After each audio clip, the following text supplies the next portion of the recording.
Eu comecei essa live hoje falando o seguinte: felizes os que têm fome e sede de justiça, pois estes serão saciados. Essa é uma palavra, uma citação do próprio Senhor Jesus, que falou isso lá no Sermão do Monte, né?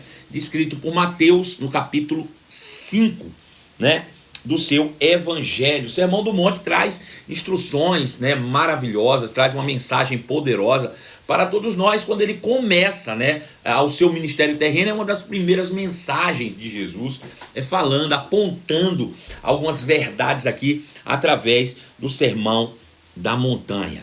Felizes são aqueles que têm fome e sede de justiça, pois estes serão saciados. Veja, a gente curiosamente coloca alguns conceitos para felicidade, para sucesso, que muitas vezes não são reais, ou pelo menos não estão embasados em verdades do reino de Deus. Tem mais a ver com os princípios do mundo, e nós já vimos aqui que não adianta a gente correr atrás dos princípios do mundo, que isso não vai dar em nada, né? A gente passar uma vida inteira correndo atrás do ter, vai acabar perdendo o privilégio do ser. Nós precisamos realmente buscar a nossa identidade. Jamais haverá sucesso se não houver governo. Se não houver governo, não haverá sucesso. Jamais haverá sucesso se não houver governo. E jamais haverá governo se não houver identidade. Se você não entender quem você é, né? Se você não buscar a sua identidade, se você não entender aquilo que você é e o que você está fazendo nesse mundo, né? Então veja, quando a gente olha para isso, a gente olha para a mensagem que Jesus trouxe e fazendo uma viagem agora para o tempo de Jesus, se colocando em meio ao povo judeu, tentando entender um pouco o contexto em que Jesus estava inserido, do seu povo, do povo religioso, do povo que conhecia a Deus, né? Do povo que tinha acesso ao Deus único, que era o povo judeu. A gente vê que a mensagem de Jesus trouxe muitos confrontos. Confrontos não apenas para as pessoas que estavam no mundo, muito pelo contrário. Os confrontos maiores da mensagem de Cristo foi para aqueles que realmente já conheciam a Deus. Porque era até mais fácil, talvez, para Jesus chegar com essa mensagem para os judeus que já tinham uma base, ou deveria ter uma base, né? E acaba que ela vira um confronto sem fim. O homem caído em sua incapacidade de se achegar a Deus ficou realmente despido diante dos mandamentos da lei. É interessante, porque quando a lei se apresenta, né, quando Deus, através de Moisés, revela a lei ao povo judeu, quando eles leem todos os artigos da lei, quando eles começam a olhar todos aqueles ditames da lei, e olhando para a sua natureza caída, eles começam a perceber a sua incapacidade de viver uma vida de justiça. Eles começam a ver a incapacidade de se aproximar e de viver uma vida plena diante de Deus. E aí, naturalmente, o homem caído, o homem que realmente perde essa natureza, que estava lá pecador, diante da santidade da lei, vamos botar dessa maneira, né?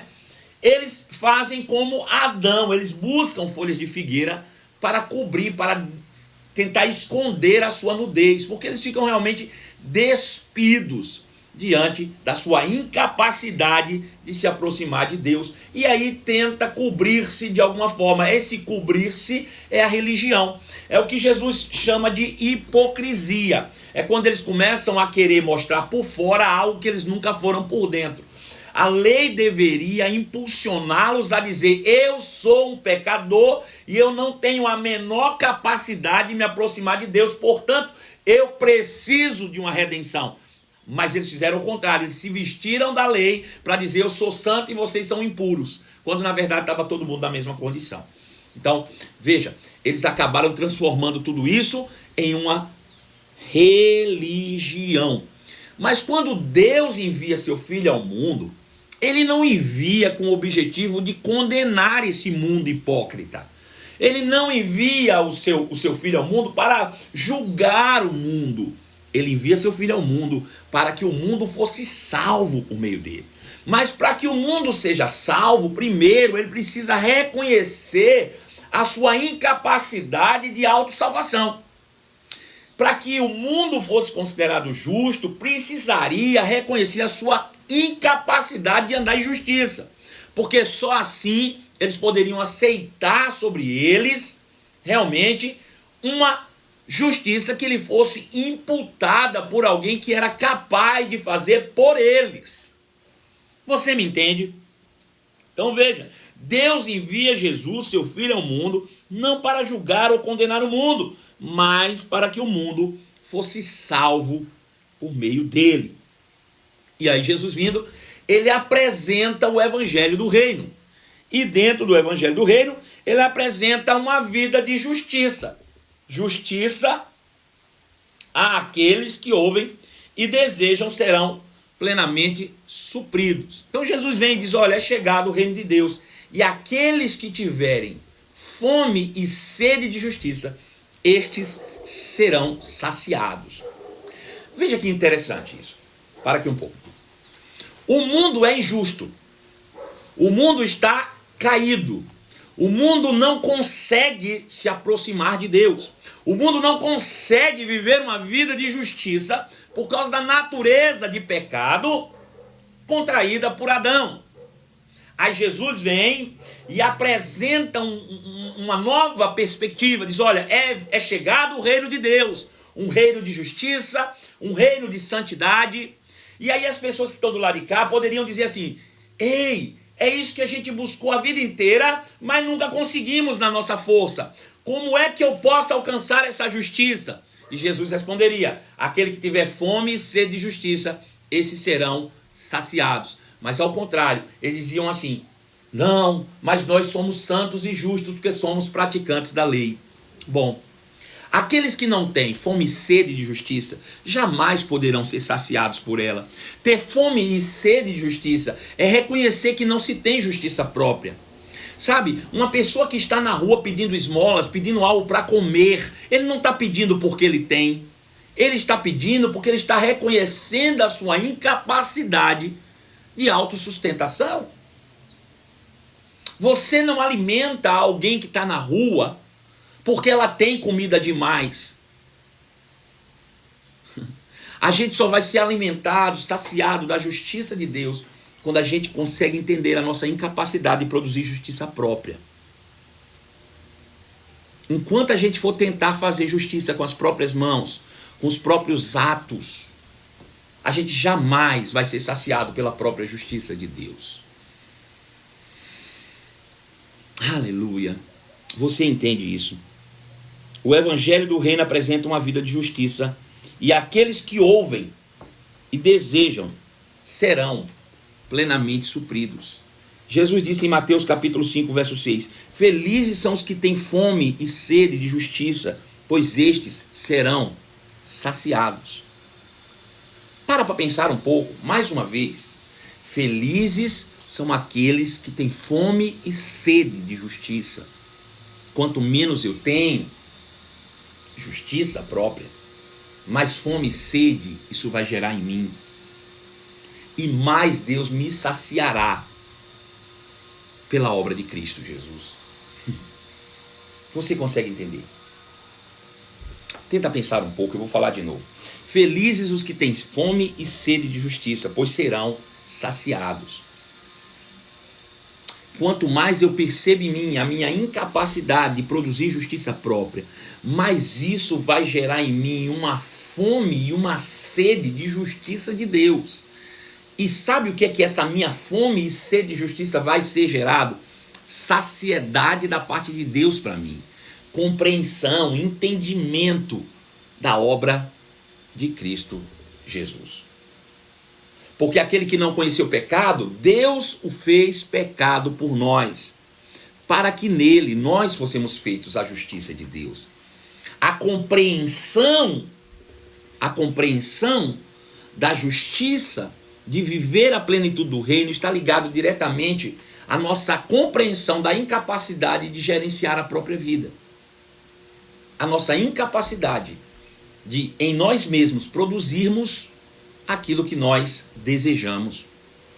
É quando nós decidimos abrir mão da vida que podemos produzir, para que Deus produza vida em nós. Sabe? O apóstolo Paulo diz, pois já não sou eu quem vive mais, mas Cristo vive em mim. E a vida que agora vivo na carne, eu vivo na fé, pelo Filho de Deus que me amou.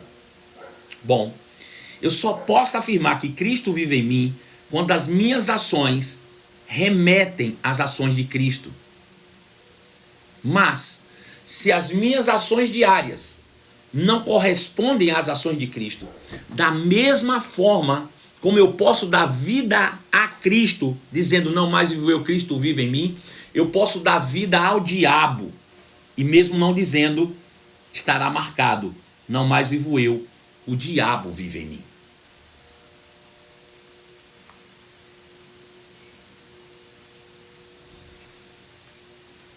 Forte, sério, demais, demais, demais. E muitas vezes não atentamos para isso. Infelizmente, o mundo também tem a sua mensagem. O mundo tem a sua mensagem. Deus apresentou a mensagem do reino. Bem-aventurados que têm fome e sede de justiça, pois estes serão saciados. Porém, o mundo também apresenta a sua mensagem.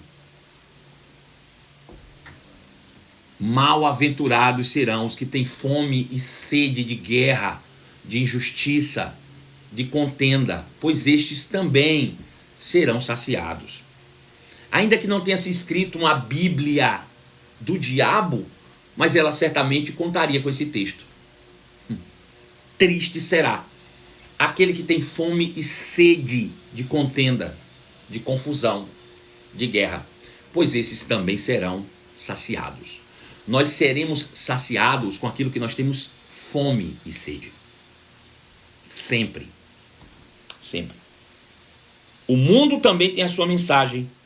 A mensagem voraz do egocentrismo. Egocentrismo.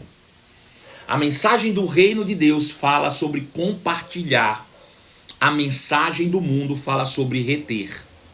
A mensagem do reino fala sobre doar-se de si mesmo. A mensagem do mundo fala sobre não abra mão de quem você é para ninguém.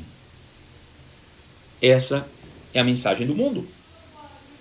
O mundo diz, é melhor eu ficar com a minha razão do que ficar com a nossa paz. Eu estou mais interessado em mim do que em nós. Eu estou mais interessado no meu sucesso do que no nosso contentamento. Essa é a mensagem do mundo. Perceba que a cartilha do mundo diz assim, bom, desde que você tenha razão, não importa a guerra que você possa causar. Mas a mensagem de Deus diz que nós devemos nos humilhar pelo vínculo da paz. Pelo vínculo da paz. Precisamos estar realmente conscientes, com fome e sede de justiça. Porque assim seremos nós saciados. Provérbios capítulo 16, verso 26. Provérbios 16, 26 diz assim: é bom que os trabalhadores tenham apetite, pois o estômago vazio os impulsiona. Preste atenção nesse texto. É bom que os trabalhadores tenham apetite, pois o estômago vazio os impulsiona. Vou repetir de novo. É bom que os trabalhadores tenham apetite, estejam com fome, pois a fome é quem os impulsiona. O que você entende por esse versículo? Por favor, me responda. Qual é a sua percepção disso? Responde aí para mim, eu quero ouvir a tua opinião. Estamos a 100 pessoas agora conectadas comigo. A gente pode compartilhar e levar isso mais adiante. A gente pode chegar mais alto. Põe o dedo no coração e compartilha aí para 20, 30, 40 pessoas e a gente vai chegar a uma audiência ainda maior. O que é que você entende por isso? Juntou a fome com a vontade de comer. A Ju diz assim, motivação. Exatamente. É isso mesmo, Ju. Está no caminho certo. O que mais? Nós vamos ser impulsionados naquilo que nos motiva. No caso dos trabalhadores, a fome. No caso de quem quer justiça, a fome de justiça. Mas, por outro lado, quando nós arrumamos confusão, guerra, isso só mostra que nós já estávamos com fome disso. O que ele está dizendo é que os trabalhadores precisam de apetite para trabalhar. Ou seja, aquilo que eu faço na ponta é resultado da apetite que eu carrego. Se eu sou uma pessoa pacificadora, se eu sou uma pessoa que promova a paz, é porque eu tenho fome de paz, eu tenho fome de justiça. Mas se eu sou uma pessoa que vive promovendo guerra, confusão, contenda, é porque eu carrego essa mesma motivação por dentro. Acaba que eu tenho fome para aquilo que me impulsiona. Aquilo que nos motiva, nos impulsiona. É exatamente isso. Somos impulsionados para fazer aquilo que temos fome. Se paz, paz. Se guerra, guerra. Agora, olha para você dentro das suas relações. Começando a partir da tua casa. Começando a partir dos relacionamentos mais íntimos. Entre a sua família, com seus pais, com o seu esposo, com a sua esposa. E me diz, você está mais em paz ou está mais em guerra? Responde aí para mim. Quer dizer, não precisa responder não, né? Não quero expor ninguém aqui. Mas veja, aquilo que você mais está adquirindo é resultado de uma saciedade imposta por uma fome que te motivou aquilo. Quando você tem fome de paz, você é saciado pela paz. Quando você tem fome de guerra, você é saciado pela guerra. Ah, mas e se eu tiver paz e o outro tiver vontade de brigar? Quando um não quer, dois não brigam. Jesus veio fazer a paz e todos os seus algozes queriam guerra. No entanto, ele não cedeu a nenhum deles. Você nunca viu Jesus saindo no tapa com ninguém, discutindo ou quebrando o pau. Nunca. Ainda que ele tenha sido duro com algumas pessoas, ele não discutiu, ele não entrou em guerra, ele não entrou em contenda. Aleluia. Somos impulsionados a fazer aquilo que nós temos fome. Se paz, paz. Se guerra, guerra.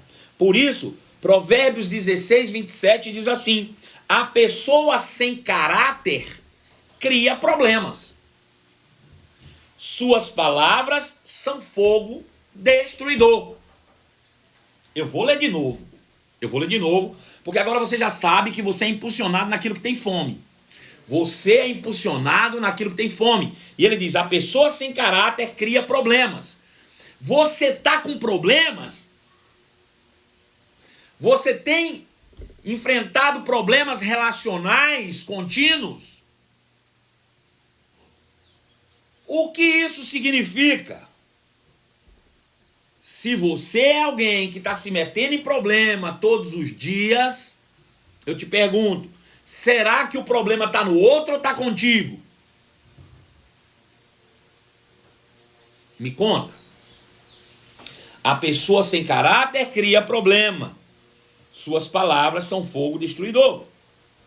Então veja, os problemas surgem por falta de identidade cristã. Vou dizer de novo. Os problemas surgem por falta de identidade cristã. É por isso que a nossa jornada deve ser em busca de identidade. Quanto mais eu entendo que eu sou parecido com Cristo, menos confusão eu arrumo. Uma pessoa sem caráter, caráter é aquilo que é impresso. Ela não conhece a própria identidade. Quem não tem identidade, quem não tem caráter, é isso que ele está dizendo, cria problema. Você não sabe quem você é e acaba criando problema. Por falta de identidade cristã. O problema nunca foi o que o outro fez comigo. O problema é o que ele fez que causa em mim. Vou dizer de novo. O problema meu de confusão que eu já tive nunca foi o que alguém fez comigo. O meu problema é o que ele fez comigo que causou em mim. Deu para entender? Porque se eu tenho caráter, se eu tenho identidade, ele pode fazer o que quiser. E isso não vai causar nada, absolutamente nada em mim. Mas se o que ele faz causa algo em mim, não é o que ele faz, é o que eu carrego. É o que eu carrego, é a fome que eu carrego que causa o dano e o estrago. Não é o que o outro fez. Eu estou chateado porque o que ele fez pelo que ele fez comigo. Não é o que o outro fez. É o que você carrega aí dentro de fome e sede. Que o que ele fez despertou em você. Se você carrega a fome de paz e ele faz qualquer coisa, você promove a paz. Se o que ele faz desperta em você guerra, então você promove guerra. Não é o que ele faz, é a fome que você carrega. O que causa problema é a falta de caráter. Não é o problema em si. É a falta de caráter. Eu vou ler de novo para que você entenda. Olha o que ele diz. Provérbios 16, 29. A pessoa sem caráter cria problemas. Suas palavras são fogo destruidor. Provérbios 16, 28.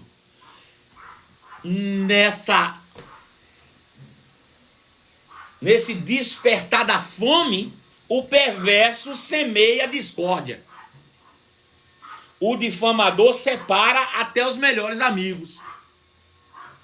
Então veja, ele diz que aí nesse caso o perverso sai a semear discórdia. Por quê? Porque tem fome e sede de discórdia. Ele já carrega isso por dentro. Falta de um caráter cristão consolidado. Ele não renova a mente. Ele nasce de novo, mas não renova a mente. Ele continua carregando uma autoimagem daquele velho homem que um dia brigava por qualquer coisa. Nunca haverá sucesso sem controle, sem governo. E nunca haverá governo sem identidade, sem você saber quem você é. Você precisa desenvolver um caráter cristão aprovado. Aleluia. Quem semeia discórdia apenas sacia a sua própria fome de contenda. As pessoas que semeiam fofoca, contenda, confusão, elas apenas estão saciando a própria fome que carregam por falta de um caráter cristão desenvolvido, ou seja, maturidade. Provérbios 16, 29 diz assim: a pessoa violenta então engana os seus companheiros e os levam para o caminho mau. Assim, veja,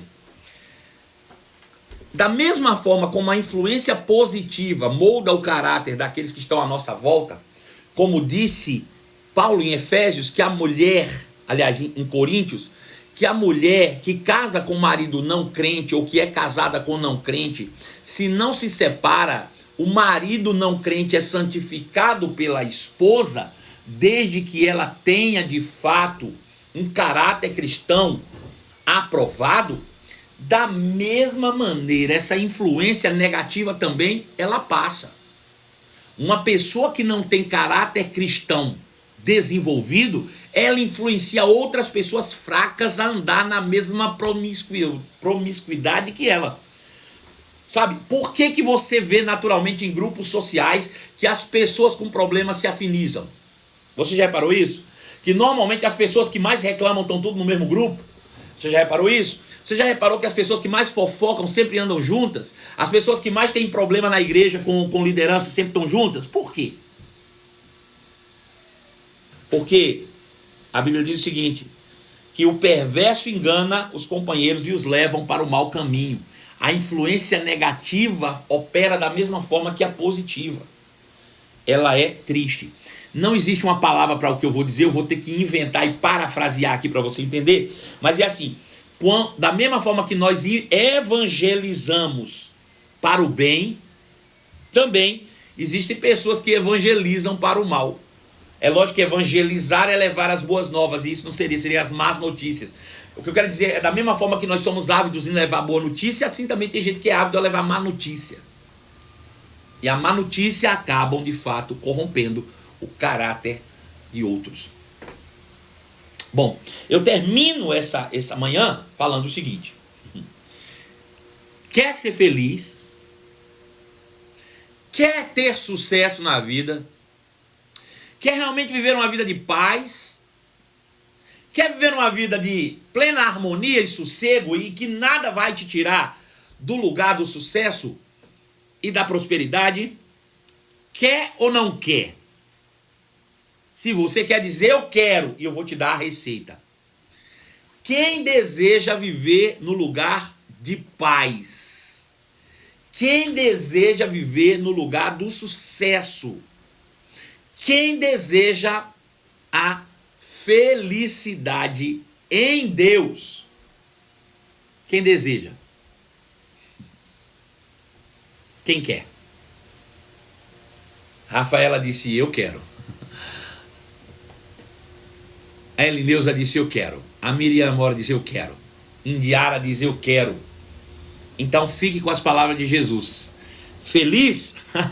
Feliz é aquele que tem sede e fome de justiça, pois estes serão saciados. Você será saciado e impulsionado naquilo que tem fome. Busque a justiça, busque a paz. E você será feliz, saciado pela paz e pela justiça. Felizes os que têm fome e sede de justiça, pois estes serão saciados. Um beijo no seu coração, bom dia a todos. Tenham todos um dia extraordinário, viu? Promovendo a paz e a justiça. Beijo no seu coração, até amanhã às 11 horas da manhã. Temos um encontro marcado aqui, viu? Tchau!